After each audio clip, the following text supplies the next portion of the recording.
বয়স ৩০ হলেই অনেকেই চিন্তায় পড়ে যান। ত্বকে ভাঁজ পড়ছে, চুল পড়ছে, শরীর দুর্বল হয়ে যাচ্ছে। কিন্তু যদি বলি প্রতিদিন শুধু একটি সাধারণ খাবার খেলেই আপনি ৬০ বছর পর্যন্ত যৌবন ধরে রাখতে পারবেন। আজকের ভিডিওতে সে গোপন রহস্যই জানাবো। আমাদের শরীরে বয়স বাড়ার সঙ্গে সঙ্গে হরমোন কমে যায়, কোষ দুর্বল হয়ে যায় আর অক্সিডেটিভ স্ট্রেস শরীরকে দ্রুত বার্ধক্যের দিকে ঠেলে দেয়। এই জন্য অনেকেই ৪০-৫০ বছর বয়স এসে নিজেকে বুড়ো মনে করতে শুরু করেন। যৌবন ধরে রাখার গোপন চাবি লুকিয়ে আছে একটি বাদামে, সেটি হলো আখরোট। আখরোটে রয়েছে ওমেগা-3 ফ্যাটি অ্যাসিড, যা মস্তিষ্ককে সক্রিয় ও তরতাজা রাখে। এতে আছে প্রচুর অ্যান্টিঅক্সিডেন্ট, যা কোষকে সুরক্ষা দেয় এবং বার্ধক্যকে ধীর করে। ত্বক থাকবে উজ্জ্বল ও টানটান, ফলে বয়সের ছাপ সহজে পড়বে না।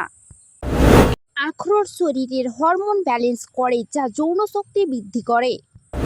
প্রতিদিন মাত্র ২ থেকে ৩টা আখরোট খেলেই স্মৃতিশক্তি বাড়বে, ঘুম ভালো হবে আর এনার্জি লেভেল থাকবে উঁচু।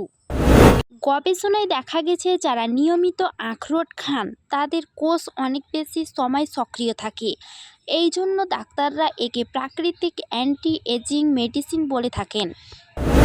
প্রতিদিন সকালে খালি পেটে ২-৩টা আখরোট ভিজিয়ে খেলে সবচেয়ে বেশি উপকার পাওয়া যায়। চাইলে মিল্কশেক বা স্যালাডের সাথে আখরোট মিশিয়ে খেতে পারেন। তবে মনে রাখবেন, বেশি খেলে পেটে সমস্যা হতে পারে, তাই সীমিত পরিমাণে খাওয়াই সেরা। ভাবুন তো, ৬০ বছর বয়সেও যদি আপনি ফুরফুরে, এনার্জেটিক আর সুস্থ থাকেন, সেটা কত অসাধারণ হবে। তাই আজ থেকে আখরোটকে আপনার প্রতিদিনের খাদ্য তালিকায় রাখুন। সুস্থ থাকুন, তরুণ থাকুন। ভিডিওটি যদি ভালো লাগে তাহলে লাইক দিন, বন্ধুদের সঙ্গে শেয়ার করুন আর নতুন নতুন হেলথ টিপস পেতে সাবস্ক্রাইব করতে ভুলবেন না।